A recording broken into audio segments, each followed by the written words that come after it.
नमस्कार. या व्हिडिओमध्ये आपण आकारातील नमुने आणि समिती शिकणार आहोत. चला ही संकल्पना समजून घेण्याचा प्रयत्न करूया.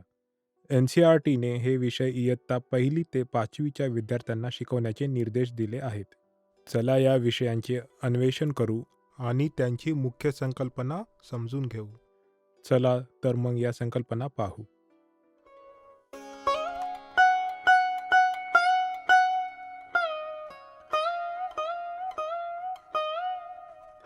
गणितातील सर्व संकल्पनाचा सर्वांचा स्वतःचा मार्ग आणि चौकट आहे. एक सीमारेषा ही महत्त्वाची असते, विशेषतः जेव्हा आपण नमुने आणि सममितीवर येतो, तेव्हा आपण आकार आणि संख्या यांच्याशी संबंधित असतो. आपण निरीक्षण करून नमुने आणि सममिती शोधतो. संख्यांचा वापर करणे, नमुने बनवून आणि आकार वापरून नमुने बनविणे हे दोन्ही खूप वेगळे आहेत. हे समान नाही. आपल्याला त्याकडे तार्किक दृष्टिकोनातूनही पाहण्याची गरज आहे.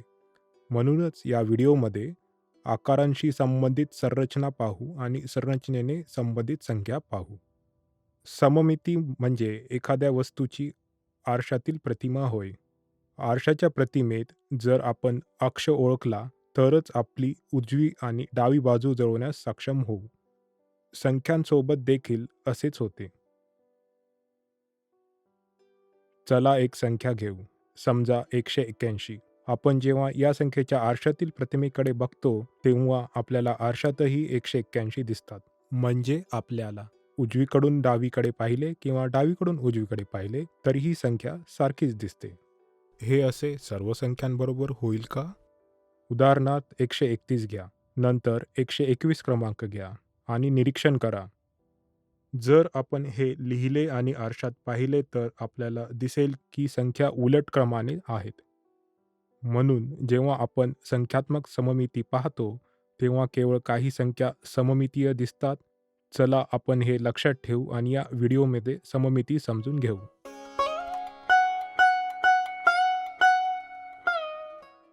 जेव्हा आपण आकारांमध्ये सममिती पाहतो, तेव्हा वास्तविक जीवनात ते शोधण्याचा प्रयत्न करतो. आपल्याला दैनंदिन जीवनात आपण ते कुठे पाहतो?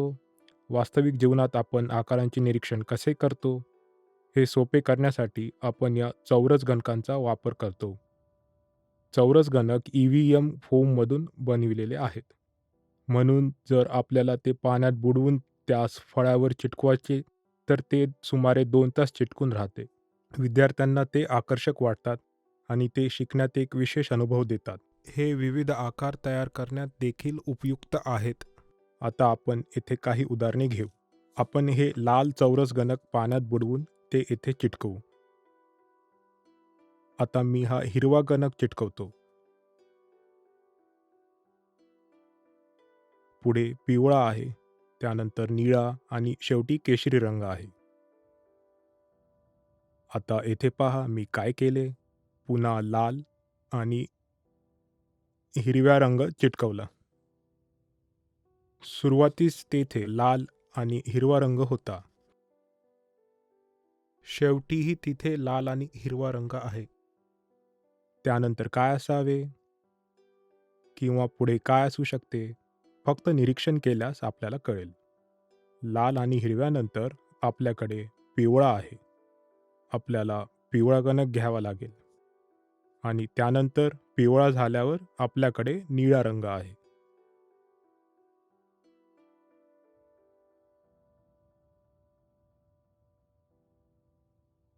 निळ्यानंतर आपल्याकडे काय आहे? आपल्याकडे केशरी रंग आहे.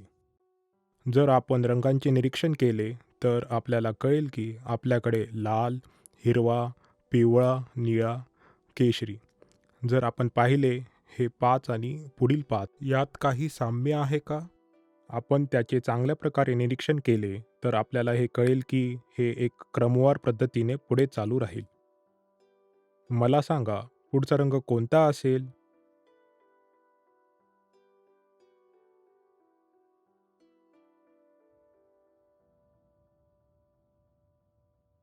हो, पुढील रंग लाल असेल. येथे नमुना काय आहे? लाल, हिरवा, पिवळा, निळा आणि शेवटी केशरी. ही पद्धत चालूच राहील. आपण येथे एक स्पष्ट नमुना पाहू शकतो. आपण जेव्हा चौरस गणक आडव्या पद्धतीने मांडतो, फक्त तेव्हाच नमुना पाहायला मिळतो का? चला, अधिक चौरस गणक वापरू आणि दुसरा नमुना बनवू. मी काय करीत आहे ते पहा.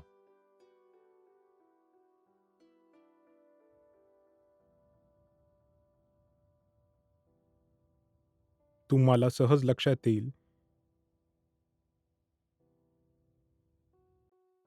मी फक्त लाल गणक घेतले आहेत. पण मी पहिला एक सरळ ठेवतो, दुसरा एक तिरकस आहे, तिसरा सरळ आणि चौथा तिरकस ठेवतो. तर पुढचा गणक कसा ठेवावा? आपला हा रंग पाहू शकतो का? हे ठीक आहे का? तर आपल्याला कोणता नमुना चालू आहे याचे निरीक्षण करण्याची आवश्यकता आहे. आपण येथे निळा चौरस गणक ठेवू शकतो का? नाही. आपल्याला हे असेच ठेवण्याची आणि नमुना चालू ठेवण्याची आवश्यकता आहे. हे बरोबर आहे का? आपण हे अशा प्रकारे ठेवू शकतो का? आपल्याला आधीच्या नमुन्याचे निरीक्षण करून त्याच प्रकारे हा नमुना आपल्याला पुढे चालू ठेवावा लागेल. चौरस गणक वापरून आपण वेगवेगळे नमुने कसे तयार करतो हे पाहिले आहे. आता मी एक नमुना तयार केला आहे. पिवळा, हिरवा. आता हा नमुना तयार झाला आहे. पिवळा, हिरवा आणि निळा आणि केशरी. जर आपण नमुना चालू ठेवत असाल, तर आपल्याकडे खाली पिवळा, हिरवा, निळा आणि केशरी असेल. आता आपण एक नमुना पाहू शकता. आता याचे निरीक्षण करा. पिवळा, हिरवा, निळा, केशरी. इथे तेच आहे. पिवळा, हिरवा, निळा, केशरी. पुढील नमुना देखील समान आहे. अशा प्रकारे आपण चौरस गणक वापरून वेगवेगळे नमुने तयार करू शकतो. त्यांच्याकडे पाहिल्यावर ते कसे दिसते? ते आपल्या घरांमध्ये आणि धावण्यासाठी असलेल्या रस्त्यांवर वापरल्या जाणाऱ्या रंगबेरंगी टाईल्सची हे आठवण करून देते. इमारती बांधण्यात आपण अशा संरचना वापरतो.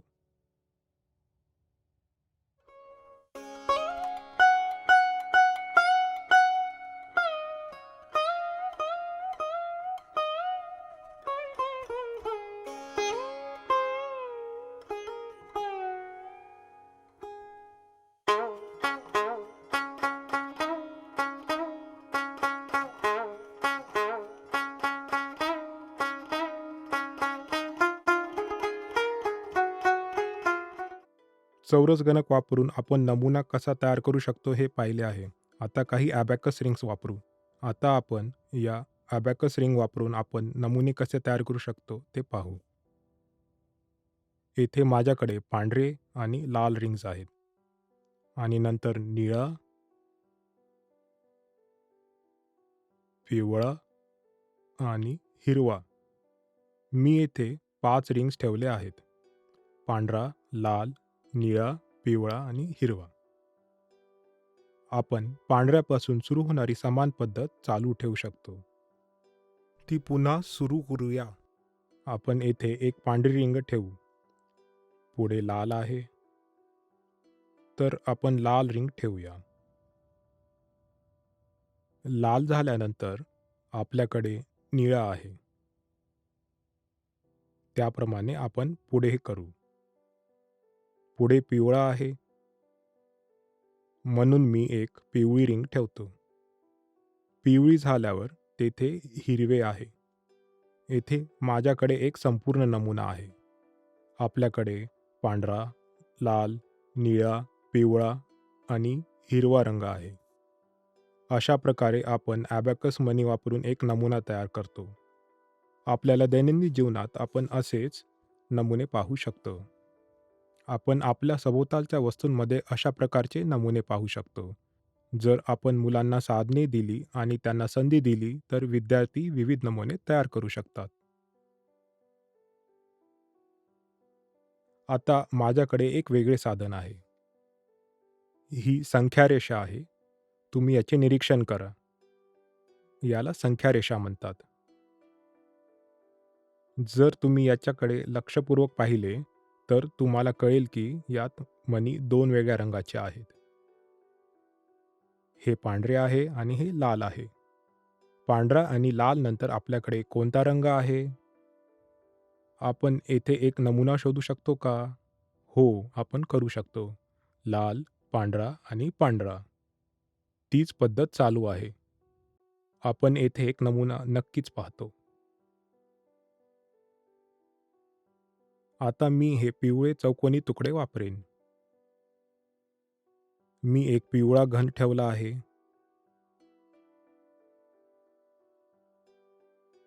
त्यापुढे मी 3 चौकोनी तुकडे ठेवतो.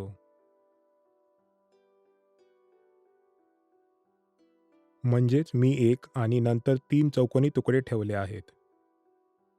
3 नंतर मी 6 चौकोनी तुकडे ठेवेन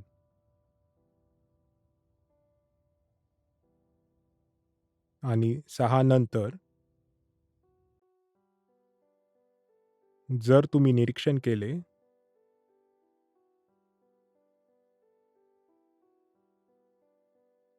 तर तुम्हाला कळेल की मी 10 चौकोनी तुकडे ठेवेन.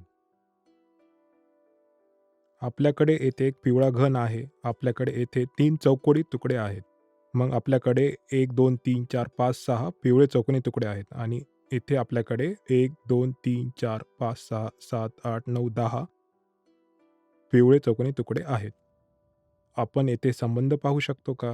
त्याच्या शेवटच्या स्तराकडे पहा. आपल्याकडे येथे 1 आहे. येथे आपल्याकडे शेवटच्या स्तरावर 2 आहेत. 3 तेथे, 4 येथे आहेत. जर आपण पुढील स्तराकडे पाहिले, तर आपल्याकडे येथे घन नाही. आपल्याकडे येथे 2 आणि तेथे 3 पिवळे चौकोनी तुकडे आहेत. तीच पद्धत पुढे पाहिली जाऊ शकते.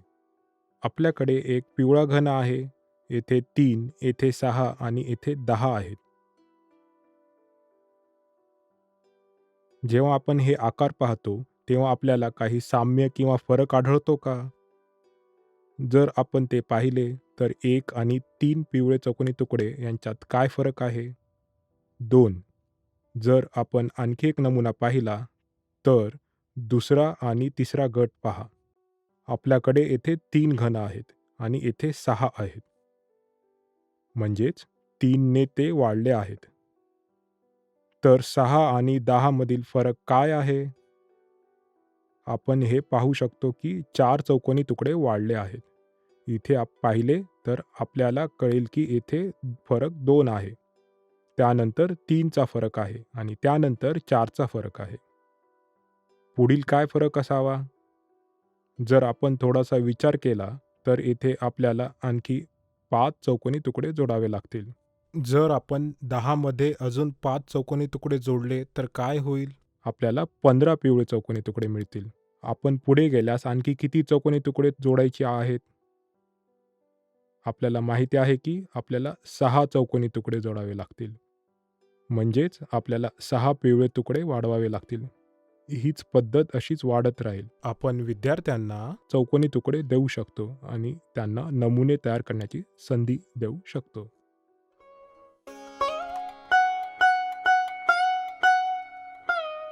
जेव्हा आपण विविध आकार तयार करतो, तेव्हा वेगवेगळे आकार करण्यासाठी आपण वेगवेगळी साधने वापरतो. आता आपण त्याचे प्रतिनिधित्व कसे करू शकतो? हा मुद्दा पाहण्यासाठी आपण काय करावे? आजकाल जेव्हा आपण गणित शिकत असतो, तेव्हा आपण ही चौकोनी वही वापरतो. म्हणून ही चौरस रेखांकित वही सध्या जास्त वापरत आहे. नमुन्यांचे प्रतिनिधित्व करण्यासाठी आपण चौरस ओळींची पुस्तके कशी वापरू शकतो ते पाहू. आपण सर्वांना ठाऊक आहे की चौरस रचलेल्या वहीमध्ये प्रत्येक चौरस 1 सेंटीमीटर लांबी आणि 1 सेंटीमीटर रुंदीचा असतो. आपण त्यांच्याबरोबर काय करू शकतो? आपण त्यांचा वापर करून वेगवेगळे नमुने तयार करण्याची प्रयत्न करू शकतो.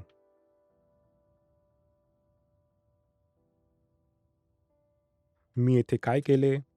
मी एका बॉक्ससाठी सीमा काढल्या आहेत.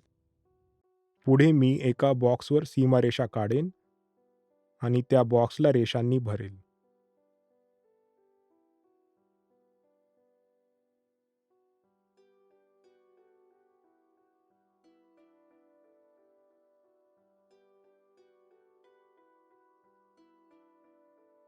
पुढे मी तिसऱ्या बॉक्ससाठी या रेषा काढणार आहे.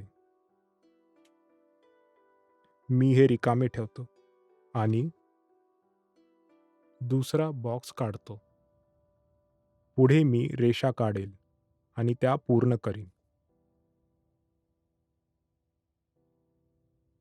आता तुम्ही निरीक्षण करून सांगा की पुढच्या बॉक्समध्ये मी काय करण्याची शक्यता आहे? आपण बघू शकतो की पुढचा बॉक्स भरायचा का? आपला पहिला बॉक्स रिकामा आहे, दुसरा भरलेला आहे, तिसरा रिकामा आहे आणि चौथा भरला आहे. पाचवा रिकामा आहे. मी पुढील बॉक्स काढल्यास मी तो रिकामा ठेवला पाहिजे की मी ते भरले पाहिजे? मी ते भरले तरच नमुना पूर्ण होईल. बॉक्सही भरतो. ही प्रक्रिया सुरूच आहे. आपण आता येथे एक स्पष्ट नमुना पाहू शकतो. आता आपण आणखी एक नमुना पाहू. मी पुन्हा एक बॉक्स काढतो. यावेळी मी ठिपके भरतो.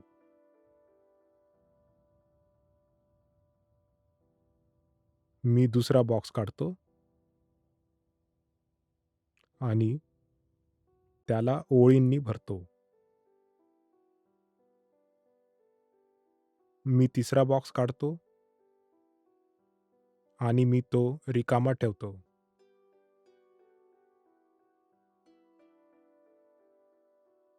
मी आणखी एक बॉक्स काढतो आणि त्यात ठिपके भरतो.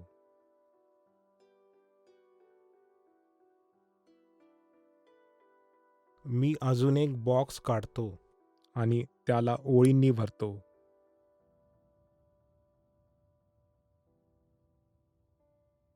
तर येथे नमुना काय आहे?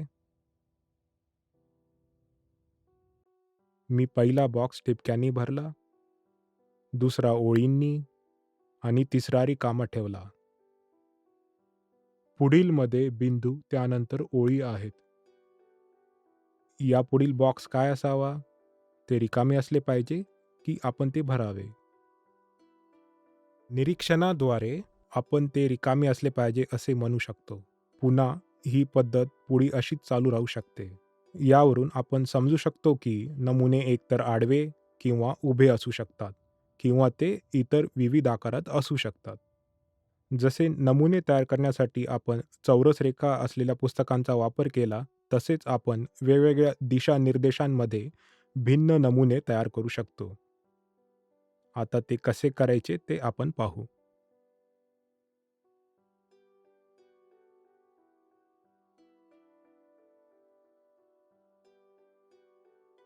जर आपण हे निरीक्षण केले, तर कळेल की पहिले रिकामे आहे, दुसऱ्याला ओळी आहेत, तिसरे रिकामे आहेत आणि चौथे भरलेले आहेत. पाचवे रिकामे आहे. मी सहाव्यात काय करावे? ते भरावे की ठेवावे? जर आपण या नमुन्याकडे लक्षपूर्वक पाहिले, तर आपल्याला काय करावे ते कळेल. पाचवा रिकामा असल्यामुळे मला यापुढील रेषांनी भरावा लागेल. म्हणजेच आपल्याला सरळ रेषांमध्ये नमुना पाहण्याची आवश्यकता नाही, परंतु ती एका क्रिसक्रॉस पॅटर्नमध्ये पण असू शकते. अशा प्रकारे आपल्याला दैनंदिन जीवनात निरीक्षण करू शकतो. वेगवेगळ्या वस्तूंचे नमुने असतात. इमारतीच्या बांधकामात आणि इतर ठिकाणी त्यांचा वापर होताना दिसतो.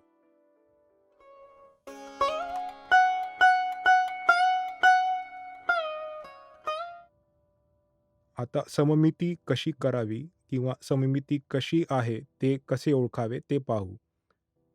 तिथे काही सममिती आहे का? सममितीची अक्ष कशी ओळखावी?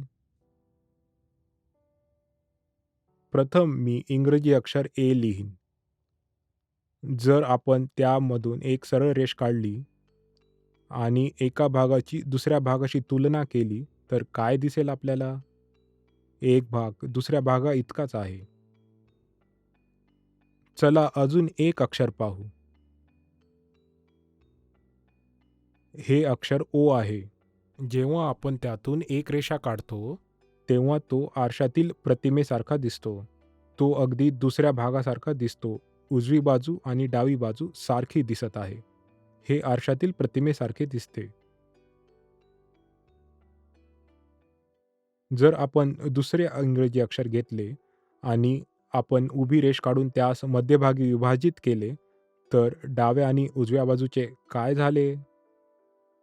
ते समान दिसतात आणि आरशाच्या प्रतिमेसारखे विपरीत बाजू आहेत. जेव्हा आपण आरशाकडे पाहतो आणि डावा हात उंचावतो, तेव्हा ते उजव्या हातासारखे दिसते. तर उलट दिशेने हे असे दिसते. मी हे अक्षर घेतले आहे. जर आपण हे अक्षर त्याच प्रकारे विभागले, तर आपल्याला दोन्ही बाजूनी समान प्रतिमा आहेत का? ही अक्षरे आणि यामध्ये काय फरक आहे? काय फरक आहे? आपण येथे सर्व विभागणी केली आणि या प्रकरणात एक भाग दुसऱ्याबरोबर होता. ते प्रतिबिंबासारखे दिसत आहेत. म्हणूनच आता आकारांना सममितीय आकार म्हणतात. आपण येथे सर्व विभागणी केली आहे. म्हणूनच येथे सममिती नाही. म्हणूनच यांना अनुलंब रेखा सममित आकार म्हणतात. जर आपण हे उभ्या दिशेने विभाजित केले, तर ते अशा प्रकारे दिसते.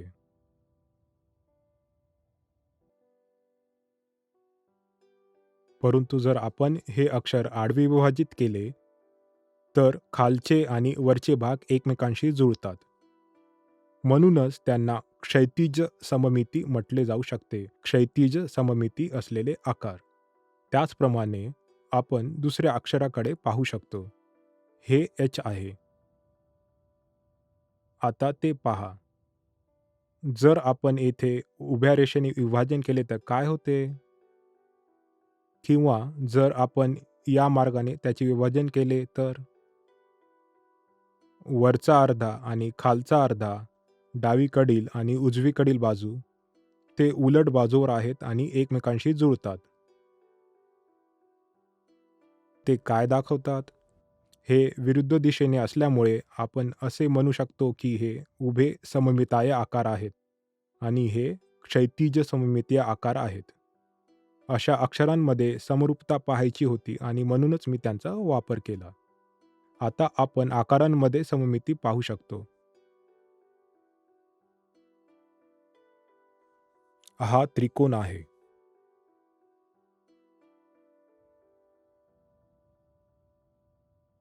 अशा प्रकारे आपण इतर आकारांमध्ये सममिती पाहू शकतो. जेव्हा आपण हा त्रिकोण उभा विभाजित केला, तेव्हा आपल्याला दोन भाग दिसतात. एक भाग दुसऱ्या भागाशी जुळतो. जी रेषा हा आकार समान भागात विभाजित करतो, तिला सममितीचा अक्ष म्हणतात. याचा अर्थ असा की प्रत्येक आकारात सममितीचा एकच अक्ष असतो का? ते पाहूया. आता मी या बाजूने हा त्रिकोण विभाजित करतो.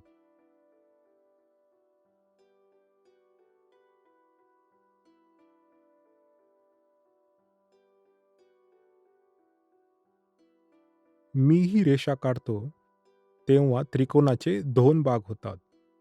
ते जुळतात का?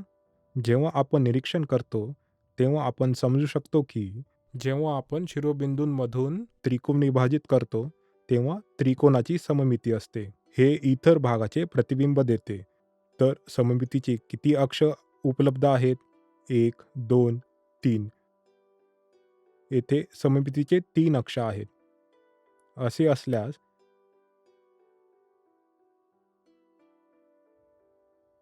या आकारात आपण सममितीचे किती अक्ष पाहू शकतो?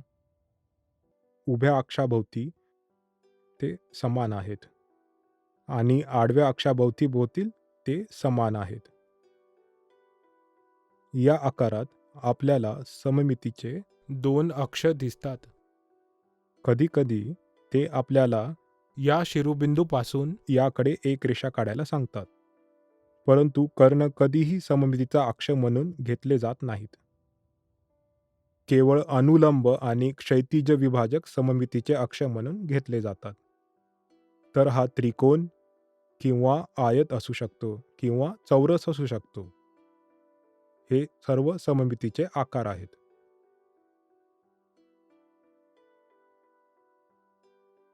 येथे माझ्याकडे एक पांढरा कागद आहे. हा एक नेहमीच पांढरा कागद आहे. जर मी हा पांढरा कागद एका विशिष्ट प्रकारे घडी केली, त्याची मध्यभागी घडी केली, तर आपल्याला मध्यभागी एक ओळ दिसते. या रेषेचे आपण काय करावे? चला ते चिन्हांकित करूया.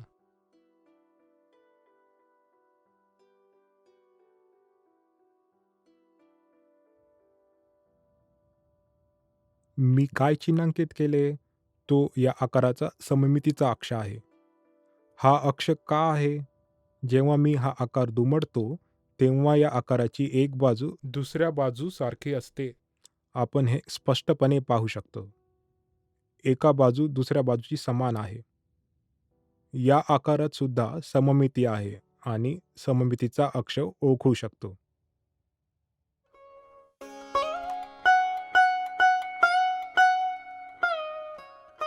दररोज आपल्याला बरेच आकार दिसतात. जेव्हा आपण बागेत जातो, तेव्हा आपल्याला पुष्कळ फुलपाखरू उडताना दिसतात. जेव्हा आपण फुलपाखरांचे निरीक्षण करतो, तेव्हा त्यांच्या पंखांमध्ये एक आश्चर्यकारक सममिती असते. बऱ्याच प्रसंगी आपली मुले रंगांनी खेळत असल्याचे पाहतो. आपण रंगांसह देखील सममिती दर्शवू शकतो. अशा प्रकारे वेगवेगळ्या अक्षरात, वेगवेगळ्या आकारात आणि वेगवेगळ्या दैनंदिन जीवनात आपण सममिती ओळखू शकतो.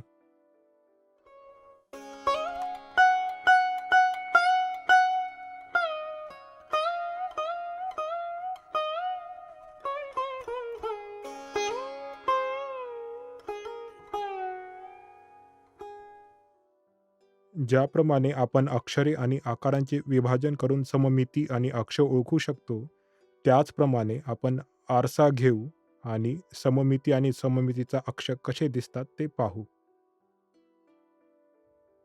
मी एक आरसा घेतो आणि माझ्याकडे येथे अर्ध्या आकाराचे काहीतरी आहे. मी हा अर्धा भाग एका विशिष्ट ओळीवर ठेवतो. आता या अर्ध्या आकाराचे निरीक्षण करा. परंतु आपण पूर्ण चित्र पाहू शकाल काय? हो, आता आपण पाहू शकतो.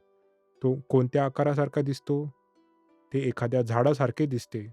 आरसा आणि अर्ध्या आकाराच्या दरम्यान ही सरळ रेषा दिसते का? त्या ओळीला सममितीचा अक्ष म्हणतात. तर हा अर्धा आकार आणि आरशातील आकार आपल्याला सममितीय आकार देतो. म्हणून आपण आरशात पूर्ण चित्र पाहू शकतो. मी पॅलिंड्रोमिक संख्येचा उल्लेख केला. म्हणजेच जर आपण आरशांचा वापर करून संख्या पाहिल्यास त्या आरशात सारख्याच दिसतात. मी 181 निवडले आहे. 181. आरशात ते कसे दिसते ते पाहूया. आपण ते पाहू शकतो का? हो. पण आपण पाहत असलेली संख्या किती आहे? आपण वाचू शकता? आपल्याला 181 दिसते. आता आणखी एक संख्या पाहू. मी काय निवडले ते पहा. आपण संख्या वाचू शकतो का? हे सरळ वाचा. 131. जर आपण ते प्रतिबिंबात पाहिले, तर आपल्याला ते 131च दिसतात का? की दुसरे काही दिसते? 181 आणि 131च्या प्रतिबिंबात काही फरक होता का? काहीतरी वेगळे होते का? 181 मध्ये आपल्याला हेच प्रतिबिंब मिळाले. 131 मध्ये आपल्याला उलट प्रतिबिंब मिळाले. म्हणूनच जेव्हा आपण संख्या निवडतो, तेव्हा आपल्याला विशिष्ट संख्या निवडल्यास त्या समान प्रतिबिंब देतात. म्हणून आपल्याला काळजीपूर्वक संख्या निवडण्याची आवश्यकता आहे. म्हणूनच सर्व पॅलिंड्रोमिक संख्यांमध्ये सममिती असू शकत नाही. नमुने आणि सममितीबद्दल शिकत असताना आपण काही शिकण्याची साधने आणि चौरस रेखा असलेल्या पुस्तकांचा वापर केला. ते कसे तयार करावे आणि अक्षरांबद्दल देखील शिकलो. आपण हे नमुने बऱ्याच वेगवेगळ्या क्षेत्रात वापरत आहोत. जेव्हा आपण संगीत पाहतो, तेव्हा लय नमुन्यांमध्ये बरेच प्रकार असतात. लय 2 किंवा 4 किंवा 6 किंवा इतर बऱ्याच नमुन्यांमध्ये असू शकते. हे घरासमोरील रांगोळी असू शकते. हे ठिपके आणि रेषा वापरून डिझाइन केले जाऊ शकते. आपण तेथे एक नमुना पाहू शकतो. कोणतीही कला जसे करतो त्यामध्ये अनेक नमुने असतात. हे निसर्गाची पानांची डिझाइन असू शकते. आपण हे नमुने आपल्या दैनंदिन जीवनात पाहू शकतो. त्यासह आपण कपड्यांचे निरीक्षण केले तर सीमा जर आपण सीमा पाहिल्या, तर सीमेवर बरेच सममितीय नमुने असण्याची शक्यता आहे. जेव्हा आपण एखादी इमारत पाहतो किंवा टाईल पाहतो, तेव्हा कदाचित आपल्याला नमुने दिसण्याची शक्यता असते.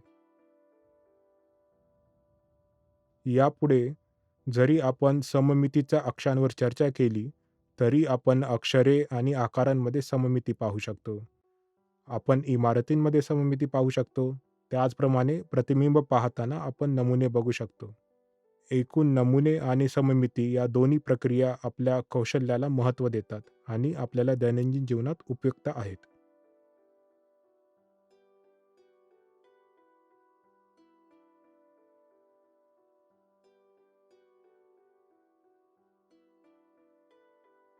नमुन्यांची आणि सममितीची आणखी एक महत्त्वाची आणि उपयुक्त बाब म्हणजे ती स्पर्धात्मक परीक्षांमध्ये उपयुक्त आहे. या परीक्षा इयत्ता 6वी मध्ये सुरू होतात. त्या आदर्श, नवोदय किंवा मोरारजी शाळा असू शकतात. किंवा आपण एखाद्या भाग घेतलेल्या स्पर्धात्मक परीक्षेत असे आकार व नमुने असतील, जे आपल्याला मनाला व क्षमताला आव्हान देतात. त्यामुळे त्यांनी नमुन्यांची आणि सममिती संकल्पना आणली आहे. तथापि, बऱ्याच प्रसंगी काही शिक्षक ते समजून घेत नाहीत आणि थेट नमुने शिकवतात. यामुळे अशा विषयांना अधिक महत्त्व देणे आणि विद्यार्थ्यांना कौशल्य आधारित संकल्पना स्पष्ट करणे आवश्यक आहे. तर आपण हे विषय चांगल्या प्रकारे शिकवू शकतो.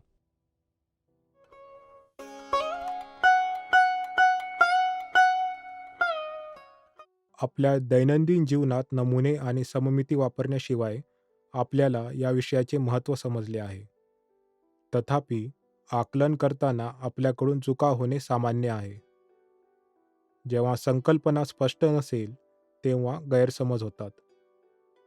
सामान्यतः जेव्हा आपण नमुने तयार करतो आणि जर आपल्याला एक आकार आणि दुसरे आकार किंवा एक नमुना व इतर नमुने यांच्यातील संबंध समजत नसतील, तर पुढील नमुना तयार करणे कठीण आहे. म्हणूनच नमुन्यांचा संबंध समजून घेणे आवश्यक आहे. त्याचप्रमाणे जेव्हा आपण पॅलिंड्रोमिक विचार केला जातो, तेव्हा ते उजवीकडून डावीकडे आणि डावीकडून उजवीकडे वाचली जातात. तेव्हा त्यांना वाचण्यासाठी आपल्याकडे एक प्रक्रिया आहे. उदाहरणार्थ 181. 181 अगदी विरुद्ध टोकापासून देखील समान आहे. आपण त्याचे प्रतिबिंब पाहिल्यावर देखील आपल्याला तीच गोष्ट दिसते. परंतु जर आपण 131 पाहत असाल, तर आपल्याला आरशातील प्रतिमा वेगळी दिसेल. म्हणजेच सर्व संख्येमध्ये ती सममिती नसते. म्हणूनच संख्या निवडताना आपल्याला काळजीपूर्वक निवडणे आणि पॅलिंड्रोमिक संख्या स्पष्ट करणे आवश्यक आहे. व्हिडिओमध्ये आपण नमुन्यांची आणि सममिती संबंधित सर्व माहिती दिली आहे. धन्यवाद.